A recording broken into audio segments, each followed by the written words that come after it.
Okay, I just got the text and email that practice today is canceled, so I thought what a good time to post a couple videos and share them with you. You're getting these as a link in a text message. I'd appreciate it if you texted me back if you see it and it works. Maybe if it doesn't work, I can problem solve it. I also would appreciate if you forwarded this to any teammates that may not have connected with me yet with a cell number. I may ask Coach Jackson if he can send them out attached to an email as well, but we'll see how this goes. All right, let's start with the jet play. Jet play may be our most basic play, at least as we get started. The jet play is designed to stretch a defense from sideline to sideline. It is my philosophy that if we make the defense play sideline to sideline, it creates some gaps for us to run and throw the ball. We'll also try to stretch the defense with deep passes occasionally to make them stretch that way. Trying to get the defense to spread out and at least be afraid of us attacking the entire field. And then by design, we can go back and run inside or maybe run some of our shorter passes in the seams that are created here. All right, we can formation this any way we want. I'm going to draw it up out of twins, doubles with hit motion. Again, twins, doubles, hit, Jacksonville, and everything is assumed to go to the right. So if we don't signal a direction, it's going right. Offensive linemen and back, don't worry, the quarterback will communicate that in the huddle or at the line of scrimmage as well. Receivers, all you need to know is the formation, see the hit motion, and know that it's Jacksonville to the right, and you should know your assignments. We're going to get, first of all, our twins formation, Y to the left, and our Z in the slot, and our X split to the right.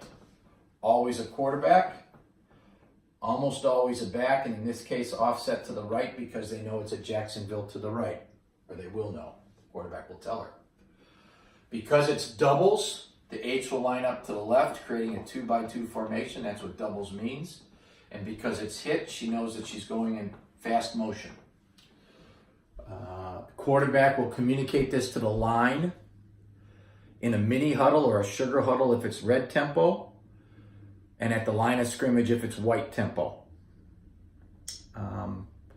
After she communicates this, she'll give a ready, telling everybody to get in their stances and ready to go. And then for the time being, we're always on one, so she'll go set, go, triggering the play. Player going in motion, remember you don't start in motion until the quarterback waves you over. Quarterback, remember that we want the ball in your hands by the time she reaches this tackle, so snapping the ball right about there is probably a good idea. Once it's snapped, we're full speed. The rules for blocking this are fairly simple. I'll draw this up over looking against a basic 4-2 look. Certainly the defense could be in different alignments, but this is a rule-based blocking scheme, so we should be able to deal with anything. Often teams are going to have an overhang player to the wide side of the field. Could be one of the linebackers. All right, got a cornerback up here. Initially we'll have a safety probably over here, safety over here, and another corner there. As I told you in the field house the other day, as soon as motion starts, teams are often going to react one way or the other. They could roll their coverage because there's no longer a threat over here, and thus free this defender up to come down hard and play the run. They almost certainly will be slanting their defensive lineman to motion. The backer may be flying out there on handoff or even on a blitz. This backer probably scraping over. The offensive line rules are pretty simple. Not easy to execute, but pretty simple to understand. We're going to scoop hard to the play side or reach hard to the play side and engage the first lineman or defender that we can. In that case, we'd love the Y to get a piece of that H or that end. We'd love this guard to get a piece of her. We'd love this guard to be reaching and fighting with that tackle, and we'd love this tackle to be reaching and fighting with that end. That could free up this center to help up there, maybe cut off a backer. could free her up to make a run at the backer, or at the very least, cut off some kind of pursuit that'll be coming from the backside. The most dangerous block maybe here on the field is this one. And the Z, the inside receiver, will check, and if she needs help, stay there. And if she doesn't need help, work their way up the field, possibly getting that backer. The X will come down, check this player's block, see that she's engaged in there, and hopefully work, in this case, to this backer. You know what? Let me correct that right now. That backer's not going to be standing still. None of these players are going to be standing still. So in order for that X to get there, she's going to be taught to come very flat and level up to wherever the defender is. They could be coming fast. All right. Snapping the ball when the ball carrier is about at our tackle so that she can be full speed to receive it, and then take off towards the edge. The back is leading her tight to these down blocks and kicking out maybe that corner, giving this runner an alley to run right there. After the handoff, the quarterback is being taught to bluff a throw to the other side of the field just to try to hold the backside defense account. I will say this about all big runs, all long runs. If we block it at the line of scrimmage very well, we could get 5, 6, 7, 8 yards.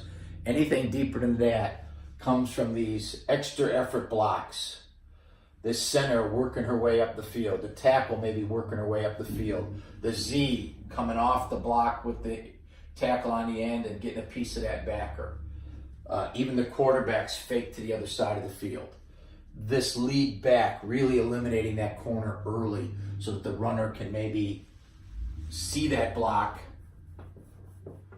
and squirt right back outside as quickly as possible. The first year we got out to, let's just say the first year at another school, I think we averaged 6.5 yards on jet. About a third of them were 3-4 yard carries, but another third were plus 20 yard carries, giving us the average. This is a big play for us. Once we get it going, it opens up some of the other things that we like to do off of this exact same action. We can run zone to our back, running it in here when this whole defensive line starts flowing. We can run screens back here to either our tight end, our back, or even our Z can motion or can slide over there when everybody is flowing. We're putting in, it's not in yet, but we're putting in a counter